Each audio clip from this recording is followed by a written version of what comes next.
Bwana Yesu asifiwe, mwana wa Mungu. Mahali popote ulipo, naendelea kunifuatilia na naendelea pia kunitazama. Langu jina naitwa Benjamin Mahega. Namtukuza Mungu kwa nafasi na kibali ambacho ameweza kutupatia katika siku ya leo.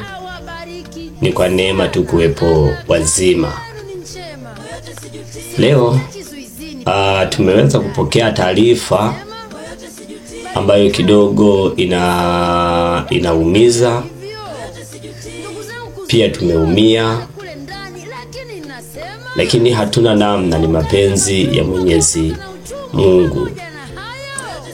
Wale ambao tunafuatilia sana ukaribu kwenye channel ya Kikozi cha Injili kutoka kwa baba yetu mchungaji Mbarikiwa pale Mbeya. Leo katika pitapita zangu nikaweza kupata taarifa ya msiba wa mtumishi mmoja sana, ambaye mmoja wa watu ambao ni wa kuigwa sana hapa Tanzania, dada yetu Sifa, ambaye amekuwa ni kioo cha watumishi, ambaye amekuwa ni mtu amepigania sana haki ya watu na amepambana sana kadiri ya Mungu alivyokuwa amemjalia neema yake na nafasi ambayo alikuwa amempa. Hivyo niliweza kupata taarifa kutoka kwenye mtandao. Wakati huo baba yetu Mbarikiwa alikuwa tayari anazungumza, ambayo ni video ambayo imeachiliwa kabisa. Nimemsikiliza vizuri baba Mbarikiwa,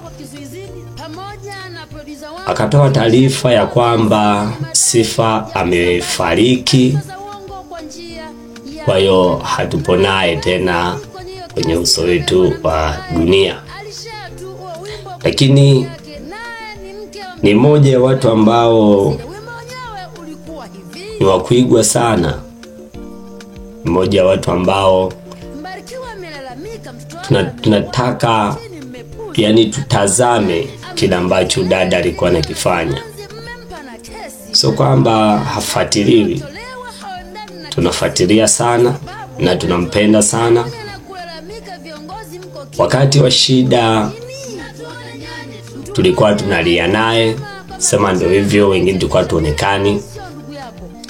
Wakati wa shida zake tulikuwa tunaomba sana ili aendelee kuipambania Tanzania.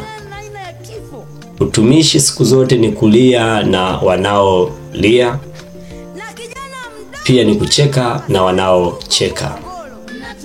Siku zote mtu ambaye umepewa neema na nafasi, usijiangalie wewe tu, bali tazama na wengine ambao yawezekana hawana uwezo wa kuongea kama jinsi ambavyo wewe unaongea, au kama jinsi ambavyo mimi naongea. Mwingine anatamani kuongea lakini hana hiyo nafasi, lakini Mungu aliweza kuachilia neema yake. Tumekuwa watu tukimfuatilia sana, ambaye alikuwa anatumia channel ya Uyoga TV, Nguvu ya Uyoga TV kwenye akaunti yake. Tulikuwa tunamfuatilia sana, lakini leo tunavyozungumza hayupo. Ni dada ambaye tunaweza tukasema pia ameacha historia kubwa sana hapa Tanzania.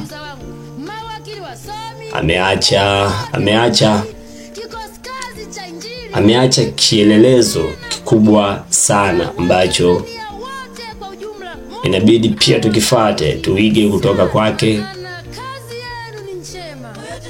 Ameacha barua ambayo kila mtu inabidi aisome. Nataka nikuwekee picha yake na baadhi ya video ambazo aliwahi kuzifanya. Video ni nyingi sana, nikisema nikuwekee matukio yake hapa tutakesha, lakini nitakuwekea tu baadhi, alafu baadaye tutaendelea. Hebu msikilize huyu hapa. Hii inaitwa inaitwa Kufa na Kupona, na pia ndiyo ile inayoitwa Panda Shuka ya Imani. Upo wakati watu ambao walikuwa na tabia nyingi mbaya, tabia za uzinzi, walikuwa wazinifu zaidi ya mbwa, waliozoea kuzini na chochote na yote. Yani mtu amezini, imefika wakati hajui idadi ya wanawake aliozini nao au idadi ya wanaume aliozini nao. Lakini kwa kufika hapa tu kanisani, kwa kuwa tunavyoishi na mpangilio wetu na tulivyo, hatukuambia kama hicho kimini, hatukuambia watu kujipodoa, hatukuambia watu kujileba na kuweka vya kwa kichwani, hapana. Ila baada ya kufika tunakuwa tunavyoishi na nahisi kama ulikuwa hujamfahamu, basi kupitia hii video umemfahamu. Lakini pia ni dada ambaye nakumbuka kuna kipindi aliweza kupata matatizo ambayo yalimpelekea kuingia kabisa polisi, kukamatwa, kufungwa, ambapo aliweza kuachia wimbo wake ambao ulikuwa unasema ya kwamba natuona nyani tu. Full stop. Kwa msiojua, kilichonikuta ni kwamba nilimba wimbo uliokuwa na lengo la kuwatetea Watanzania wenzangu, na ndio uliopelekea mimi kukamatwa na kuwekwa kizuizini pamoja na producer wangu, kisha kupewa kesi yenye madai ya kusambaza taarifa za uongo kwa njia ya mtandao. Na mbaya zaidi, kwenye hiyo kesi amewekwa na mtu ambaye alishare tu huo wimbo kwenye akaunti yake, naye ni mke wa mchungaji Mbarikiwa Mwakipesile. Wimbo wenyewe ulikuwa hivi: Mbarikiwa amelalamika mtoto wake ameuawa, lakini mmepuza. Natuona nyani. Amepiga kelele zilizo na simanzi, mmempa na kesi. Natuona nyani. Ushahidi uliotolewa hauendani na kesi. Hii ni kwa sababu natuona nyani. Pamoja na kulalamika viongozi mko kimya. Kuna nini? Natuona nyani tu. Mtu mmoja aliwahi kusema kwamba kichaa anayechekesha ni yule ambaye sio ndugu yako, na wali wa msibani ni mtamu ikiwa wewe haujafiwa. Ni kweli unaweza kurahisisha kwamba kufa ni kawaida, lakini inategemea na aina ya kifo. Wimbo ulimpelekea kufungwa. Hivyo leo tunavyozungumza dada hayupo, na kweli amepigana sana. Amepigania sana Tanzania kwa namna ambavyo Mungu alikuwa amemjalia, lakini pia kutoka kwa malezi ya baba yetu mchungaji Mbarikiwa. Hivyo mimi napenda tu kutoa pole kwa watumishi wenzetu kutoka pale Mbeya na maeneo mbalimbali wa kikosi kazi cha Injili. Napenda pia kutoa pole kwa mchungaji baba yetu Mbarikiwa. Najua wakati ulionao ni wakati mgumu sana. Moja ya watu ambao yawezikawa kwa sababu ni video yako au umesema moja ya watu ambao umewahi au tuseme ndio umempa mstari ni Sifa. Kwa hiyo ni moja ya watu ambao walikuwa wapo sehemu kubwa sana kwenye huduma yako. Hivyo natoa sana pole, lakini pia natoa pole kwa mama yetu Salome. Tunakupenda sana mama, najua una uchungu. Najua moja ya mabinti zako ambao ulikuwa unawapenda, moja wapo ni yeye. Lakini pia natoa pia pole kwa waumini wote, watumishi wote na wengine wote ambao tulikuwa tunampenda sana huyu dada yetu. Kwa napenda sana kutoa pole zangu kwa kikosi kazi cha Injili. Hivyo nataka tu nisome huu mstari ambao pia baba yetu Mbarikiwa kwenye video yake ameusoma. Lakini na usoma kwa sababu gani? Au kwa nini naurudia wakati baba ameshausoma? Na usoma kwa sababu ya kazi ambayo ameifanya Mmoja ya watu ambao wamefanya kazi kubwa sana kwenye huduma, basi ameweza kuacha kielelezo kikubwa sana ambacho nitakiwa pia wengine tujifunze. Amepaza sauti yake, amezungumza kadiri Mungu alivyokuwa amemjalia. Ameonyesha upendo kwa watu ambao walikuwa wakati mwingine wametupwa au wametelekezwa. Mambo mengi sana ameweza kuyafanya huyu dada. Paza sauti yake, wakati mwingine kutumia nguvu, wakati mwingine kujitoa kwa ajili ya watu wengine. Hivyo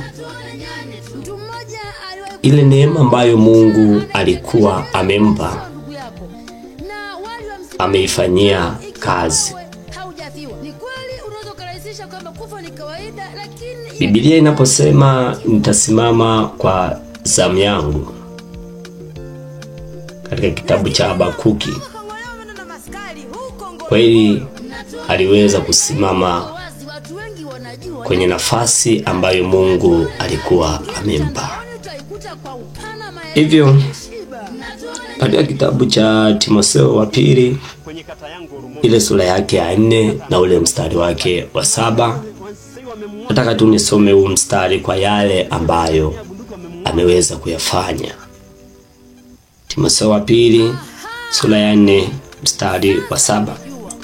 Biblia inasema, nimevipiga vita vilivyo vizuri, mwendo nimeumaliza, imani nimeilinda. Kama vita ameweza kuvipiga. Amefungwa kwa sababu ya Injili. Alifungwa kwa sababu ya kujitoa. Alifungwa kwa sababu ya upendo aliokuwa nao kwa watu wengine. Kweli mambo mengi yanatokea, vitisho vingi vinatokea, watu wanauawa wengi, lakini watu wamenyamaza. Na tunapotoa sauti tunachukuliwa hatua, au tunapopaza sauti zetu, sio kwamba sauti hawazisikia, wanazisikia, ila wanapotezea. Yule dada alipaza sauti akasema ya kwamba mnatuona nyani. Barikiwa wakati analalamika jambo la kuuawa kwa mtoto, baba yetu alipaza sauti sana. Sio kwamba walikuwa wamsikii, wanamsikia, lakini kwa sababu tunaonekana nyani, watu hawatujali. Kwa hiyo aliweza kupaza sauti yake kadiri ambavyo Mungu alikuwa amemjalia. Hivyo mimi sina mengi sana ya kuzungumza, lakini tunaungana na familia ya Kikozi Kazi, tunaungana na familia ya baba yetu Mbarikiwa, tunaungana na waumini wote, tunaungana na watu waliokuwa nyuma yake. Najua kuna watu wengi sana wameokoka kupitia yeye. Watu wameacha mambo mabaya kupitia yeye. Watu wamemjua Mungu kupitia yeye. Kwa hiyo kuna watu wengi sana, sababu ukifuatilia chaneli yake ya Nguvu ya Uyoga ina watazamaji wengi sana. Kwa hiyo ana watu wengi ambao wametoka kwenye shimo la giza, kupitia yeye wameweza kuingia kwenye nuru. Kwa hiyo tunaungana wote kwa pamoja kuomboleza huu msiba. Ni msiba mkubwa sana, lakini kwa sababu watu wengi tumekataa ile kweli, Kwa hiyo tunaona kwamba ni msiba wa mtu ambaye labda hajulikani, lakini moja ya msiba ambayo kwa watumishi inatuuma ni huu wa Sifa, kwa sababu ni moja wa watu waliokuwa wamejitoa sana kuhubiri injili, tena injili ya kweli. Kwa hiyo mimi nachosema tu ni kwamba natoa sana pole kwa familia nzima. Safari ni yote, ni ya wote. Hivyo leo mwenzetu ametangulia, na kweli vita amevipiga vilivyo vizuri, mwendo ameumaliza. Ewe mtumishi ambaye umepewa nafasi, pewa kibali, umepewa hiyo neema ya kupaza sauti, hakikisha unapaza sauti kwa nguvu, ili siku ambayo Mungu ameipanga kwenye maisha yako uweze kuwaga uso wa dunia hii. Hata kama utaagwa na watu wachache, hata kama itakuwa nini kwenye msiba wako, lakini hakikisha itabaki historia kwenye mitandao kwa watu kwamba alipaza sauti kuzungumza ukweli. Hivyo tutaendelea kupaza sauti, hatutaogopa nini kilichopo mbele yetu, nini kilichopo nyuma yetu, na nini kilichopo kushoto kwetu, na nini kilichopo kulia kwetu. Kwa hiyo kufumba vinywa, kunyamaza kimya hadi siku ambayo Bwana atakapoamua, kama alivyoamua kwa Sifa. Lakini Sifa hayupo leo, lakini kile alichokiacha kwenye mtandao kitaendelea kuchanua, kitaendelea, au tuseme watu wataendelea kujifunza kupitia kwake.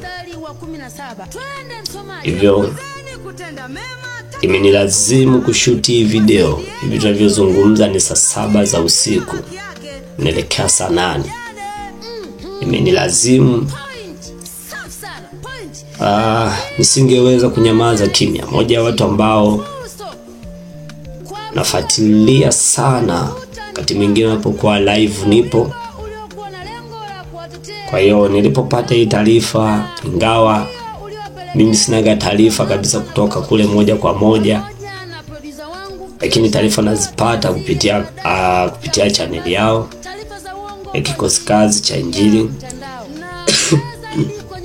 Kwa hiyo nilipoingia kule, baada ya mishimishi nilipoingia kule, nikakutana na hii video. Kwa hiyo ikanilazimu tu niweze kupaza sauti yangu, kutoa pole kwenye familia hii yangu. Yalikuwa ni hayo. Mungu awabariki sana, na aendelee pia kuwatunza, na aendelee pia kuwapigania katika familia ya baba yetu mbarikiwa. Amen.